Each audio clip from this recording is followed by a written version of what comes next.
Welcome to the Reparenting Daily podcast. In this podcast, we'll dive deep into reparenting, exploring tools and resources to help us through our journey. The podcast is divided into 3 sections. First is a reading. Second is a discussion of the reading, followed by a journal prompt. And the last section is a peaceful meditation for closing.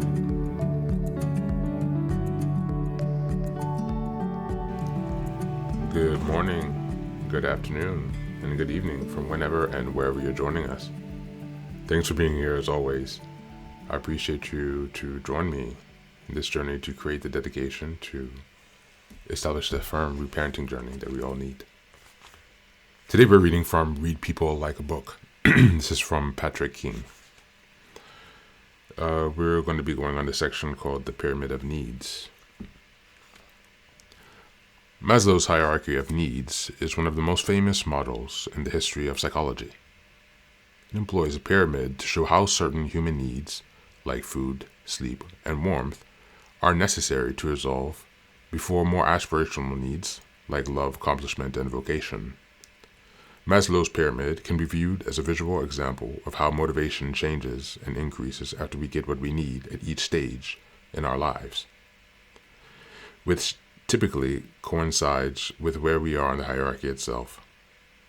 When psychology professor Abraham Maslow came along in the 1940s, his theories boiled everything down to one revolutionary idea.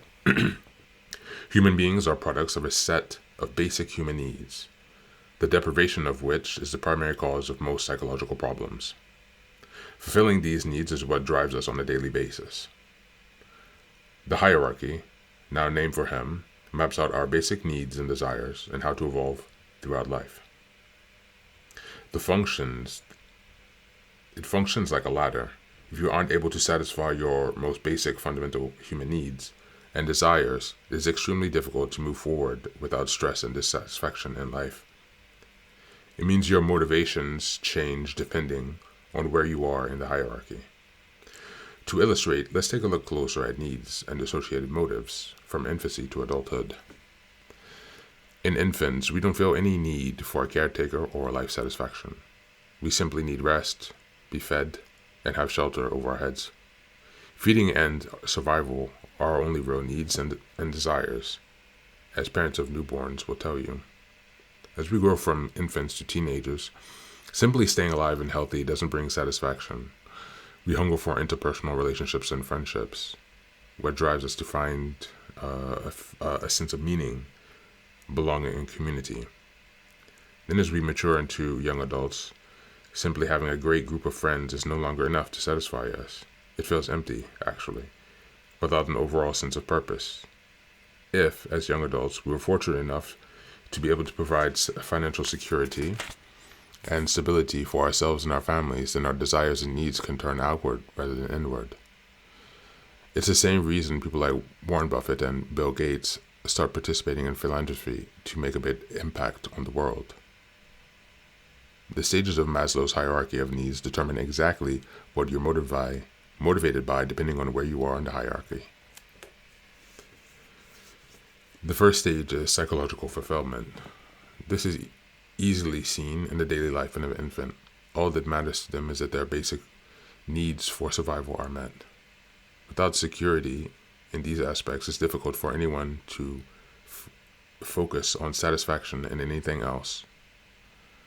It would actually be harmful to them to seek others' forms of satisfaction.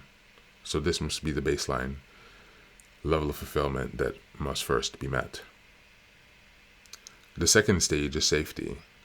If someone's belly is full, they have clothes on their back and a roof over their heads, they need to find ways to ensure that those things keep on coming. They need to have a secure source of income or resources to increase the certainty and longevity of their safety. The third stage is love and belonging. Now that your survival is ensured, you'll find that it is relatively empty without sharing it with people you care about. Humans are social creatures, and case studies have shown that living in isolation will literally cause insanity and mental instability, no matter how well-fed or secure you are. These include relationships with your friends and family and socializing enough so that you feel you are failing in your social life. Of course, this stage is a major sticking point for many people. They are unable to be fulfilled or focus on higher desires because they lack the relationships they create healthy lifestyle. It isn't easy to imagine someone who is stuck at a low level of happiness because they don't have any friends. The fourth stage is self-esteem. You have healthy relationships, but they are ones that make you feel confident and supported.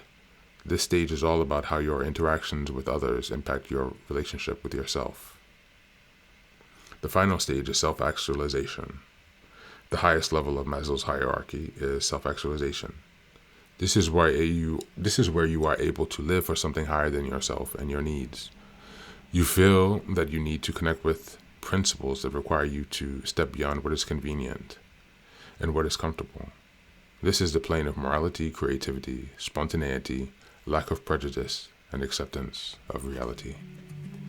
Thank you, and that's the reading for today.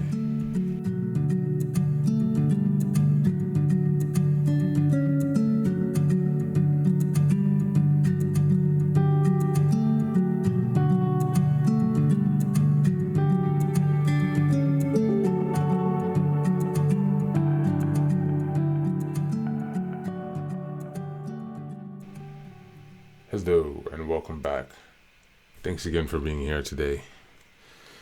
This is a really interesting reading. I'm sure, perhaps you have already heard of Maslow's hierarchy of needs, but it's a good reading just to bring that back as a refresher and a reminder.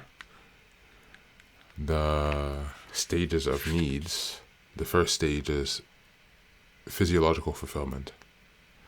So your basic physical and survival needs. The second stage is safety. Your clothes, your food, a roof and protection. The third stage is love and belonging, that you have connection and that you are not isolated. The fourth stage is self-esteem. This is where you are actually not just connected, but connected with healthy relationships that actually impact and mirror each other's self-esteem. And the final stage is self-actualization, because with that support, you're able to reach the greatest expression of yourself, which is the true expression of God within you. When you have all of your needs met, that is when you can access and merge with and release the higher power that is within you. The higher power is coming from within you. It's the things that you are drawn to by nature that cause you to flourish, that meet your needs, that lead you to the sense of creation and expansion, as opposed to destruction and withdrawing. That's how I'm rationalizing this anyway. It's just my opinion, so take that with a grain of salt. If you find it well, then you can dig a little bit deeper. But for today, let's reflect and journal on what level of your needs are being met at the moment. Where do you sit on this hierarchy, on this pyramid? Are you struggling for physiological fulfillment or safety? Are you still searching for basic love and belonging, or are you already realizing self-esteem? Perhaps you're already well on your way towards self-actualization. Take some time also maybe to do some more reading on this, maybe later this week or in the next few days, and try to get a full understanding of your needs if you're not aware of this, and if you're not aware of Maslow's hierarchy. It's something that will really help you to give some grounding in your life and guide your actions as you try to heal, because you'll be more aware of your particular needs and where you need to focus more of your efforts. Well, as always, thanks for being here. Take care of yourself and be well.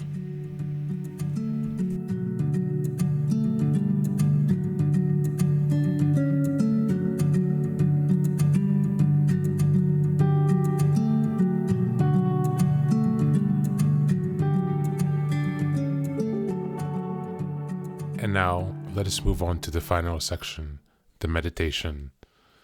This is an unguided meditation. I will simply provide some music and you can take some time to relax. Please feel free to choose a location and a place where you feel safe and where you can be undisturbed for the next 10 minutes. You can choose to be sitting down, standing, as you like, wherever you are most comfortable. Thank you for being here and enjoy the meditation.